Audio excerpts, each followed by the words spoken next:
Hi అండి, welcome back to our channel. ఎలా ఉన్నారండి? అందరూ బాగున్నారా? సో ఈ రోజు అయితే బ్రేక్ఫాస్ట్లో ఇడ్లీ పిండి మిగిలిపోయిందండి, ఇడ్లీ బ్యాటర్. సో దీంతో బోండాలు అయితే చేస్తున్నాను అనమాట. ఈరోజు సండే కదా, సో కొద్దిగా లేట్గా లేచాను అనమాట. సో దానికన్నా ముందు టీ పెట్టుకుంటున్నాను అనమాట.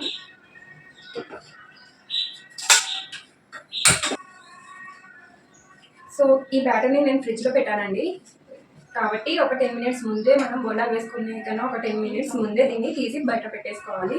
సో నేను అలాగే తీసి ఒక 10 మినిట్స్ కోసం దీన్ని బయట పెట్టేస్తున్నాను.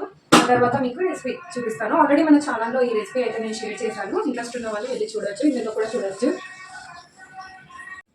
ఓకే అండి, సో ఆఫ్టర్ 10 మినిట్స్ తర్వాత అయితే చూపిస్తున్నాను. ముందుగా బ్యాటర్ థిక్గా ఉండాలండి. సో ఇక్కడ చూస్తున్నారు కదా, ఇలా థిక్గా ఉండాలి. ఎక్కువగా పలచగా అయితే కనుక మైదాపిండి ఎక్కువ పడుతుంది. సో ఇక్కడ చూడండి, ఇడ్లీ బ్యాటర్ అయితే ఇంత మిగిలిందనమాట. సో ఇందులో ఎంత కావాలో అంత తీసుకోవచ్చు. నేను ఇందులో నుంచి సగం అయితే తీసేసుకుంటున్నాను, ఎందుకంటే క్వాంటిటీలో చాలా ఎక్కువ అయిపోతాయి అన్నమాట. సో మీకు ఎంత బ్యాటర్ అయితే అవసరం పడుతుందో బ్రేక్ఫాస్ట్ కోసం లేదా స్నాక్స్ కోసం అంత బ్యాటర్ మీరు తీసేసుకోండి, ఓకేనా. సో బ్యాటర్ కన్సిస్టెన్సీ అనేది ఇలా థిక్గా ఉండాలి. సో చూస్తున్నారు కదా, ఇలా థిక్గా ఉండాలి, పోరింగ్ కన్సిస్టెన్సీలో ఉండకూడదు. చాలా బాగుంటాయండి అండ్ చాలా క్విక్గా కూడా అయిపోతాయి, ఓకేనా. బ్రేక్ఫాస్ట్లో అయినా స్నాక్స్లో అయినా చాలా చాలా బాగుంటాయి. సో ఇడ్లీ పిండి మనం పెట్టుకున్నప్పుడు ఇలా కూడా ఒకసారి ట్రై చేయండి, డెఫినెట్గా అందరికీ నచ్చుతుంది, ఓకేనా. సో ఇక్కడ చూడండి, హాఫ్ బ్యాటర్ అయితే నేను తీసుకున్నాను.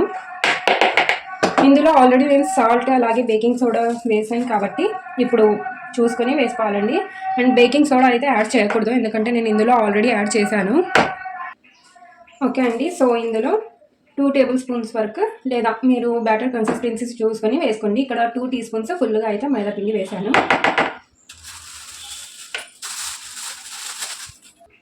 సో నేను పిండి గ్రైండ్ చేసేటప్పుడే ఇందులో సాల్ట్ అలాగే బేకింగ్ సోడా కూడా యాడ్ చేస్తాను కాబట్టి టేస్ట్ని చూసి వేసుకోవాలండి. సో ఇక్కడ కొద్దిగా అయితే నేను సాల్ట్ యాడ్ చేశాను, మీరు టేస్ట్ చూసుకొని ఒకసారి అవసరమైతే వేసుకోండి. ఇక బేకింగ్ సోడా మీరు వేయలేదు అనుకుంటే కనుక వేసుకోండి, యాడ్ చేసుకోండి. అలాగే కొద్దిగా కొత్తిమీర. సో ఇలా స్క్వీజ్ చేసి వాటర్ మొత్తం డ్రైన్ చేసి వేసుకోండి, ఓకేనా. ఫ్రూట్స్ వాళ్ళు వెజిటేబుల్స్ వాళ్ళు అందరు మైక్ పట్టుకొని వస్తున్నారండి. ఇక్కడ ఇప్పుడు గంటకు ఒకసారి ఎవరో ఒకరు వస్తుంటారనమాట. సో అలాగే ఇక్కడ టమాటా తీసుకున్నాను, ఒక టమాటా సీడ్స్ అన్నీ తీసేసాను అనమాట. ఇందులో నుంచి పలపంచి ఇందులో ఉన్న సీడ్స్ మొత్తం తీసేసాను, ఓకేనా. అలాగే ఆనియన్స్ ఇలా సన్నగా చాప్ చేసుకొని వేసుకోవాలి. ఇందులో మీరు అలాగే క్యారెట్ కూడా యాడ్ చేసుకోవచ్చండి, ఓకేనా. సో నేనైతే యాడ్ చేయటం లేదు. ఇప్పుడు మొత్తం బాగా మిక్స్ చేసుకోవాలి. మిక్స్ చేసుకొని ఒకసారి టేస్ట్ చూసుకోండి, ఉప్పు తక్కువ అనిపిస్తే మీరు యాడ్ చేసుకోవచ్చు. సో చట్నీలో అయినా టమాటో కెచప్లో అయినా చాలా బాగుంటుందండి. పల్లీ చట్నీలో లేదంటే టమాటో కెచప్లో కూడా చాలా చాలా బాగుంటుంది అన్నమాట. సో ఇలా పిండి అలాగే మనం వేసుకున్న వెజిటేబుల్స్ అన్నీ మిక్స్ అయిపోవాలన్నమాట.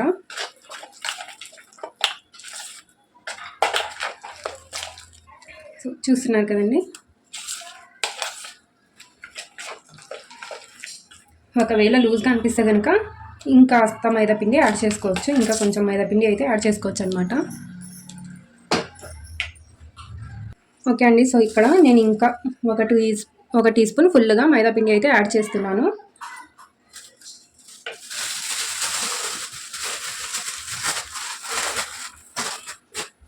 బాగా మిక్స్ చేసేసుకోవాలి. ఓకే అండి, సో డీప్ ఫ్రైకి సరిపడా ఆయిల్ అయితే వేసుకోవాలి.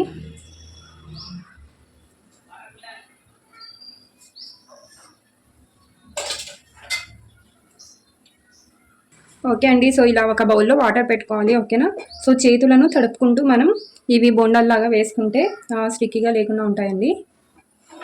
సో ఈ టిప్ని అయితే కంపల్సరీగా ఫాలో అవ్వండి, ఓకేనా. సో ఇక్కడైతే నేను ఒక ప్లేట్లో పేపర్స్ పెట్టేసుకున్నాను అనమాట.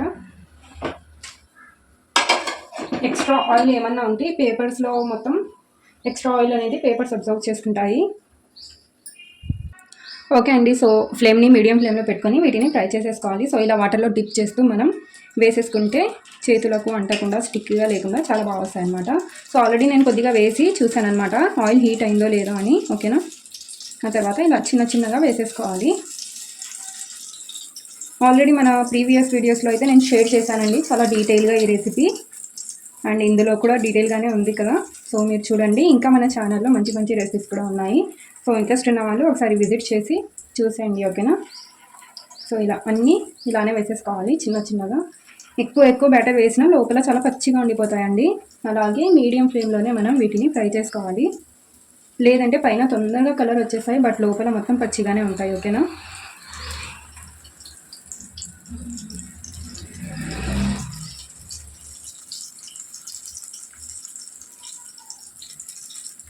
ఇంకా హాఫ్ డే స్కూల్స్ కదండి, పిల్లలకి లంచ్లో కూడా మీరు బాక్స్లో కూడా పెట్టిచ్చేయచ్చు ఇలాంటివి. హాఫ్ డే స్కూల్స్లో తినడానికి పిల్లలకు స్నాక్స్ లాగా చాలా బాగుంటాయి.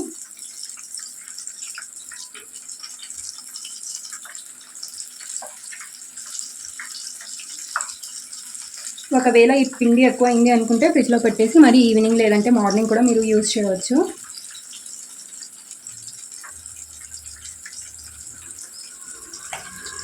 ఓకే అండి. సో నేను చెప్పాను కదండి, ఆల్రెడీ నేను పిండి గ్రైండ్ చేసేటప్పుడే ఉప్పు అలాగే బేకింగ్ సోడా అంటే సోడా పొడి వేసుకున్నానని. ఒకవేళ మీరు వేసుకోకపోతే ఇప్పుడు యాడ్ చేసుకోవచ్చు, ఓకేనా. మనం టమాటా ఆనియన్స్ వేసేటప్పుడే మీరు యాడ్ చేసుకోవాలి. సో ఒక 2 minutes ఇవి ఫ్రై అయిన తర్వాత మిక్స్ చేసుకోవాలండి. సో ఇక్కడ నేను నాన్ స్టిక్ ప్యాన్ తీసుకున్నాను కాబట్టి కింద ఏం పట్టడం లేదు, చూస్తున్నాను కదా ఇలా.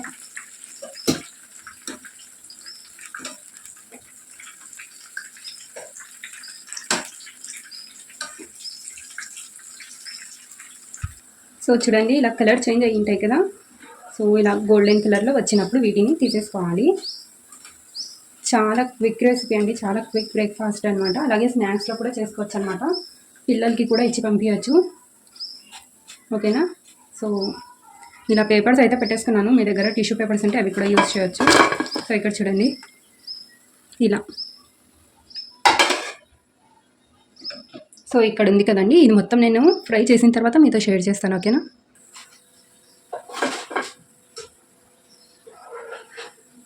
సో అన్నీ ఇలా ఫ్రై చేసి తీసేసుకోవాలి.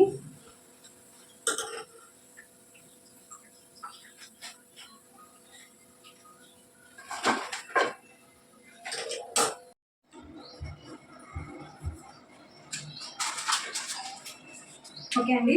సో ఈజీగా మిగిలిన ఇడ్లీ బ్యాటర్తో ఇలా స్నాక్స్ లాగా కానీ లేదంటే బ్రేక్ఫాస్ట్లో కానీ చేసుకోవడానికి చాలా ఈజీగా అండ్ చాలా క్విక్గా అయితే అయిపోతాయి. ఒకసారి డెఫినెట్గా ట్రై చేసి నాకు కింద కామెంట్ చేయండి, ఓకేనా.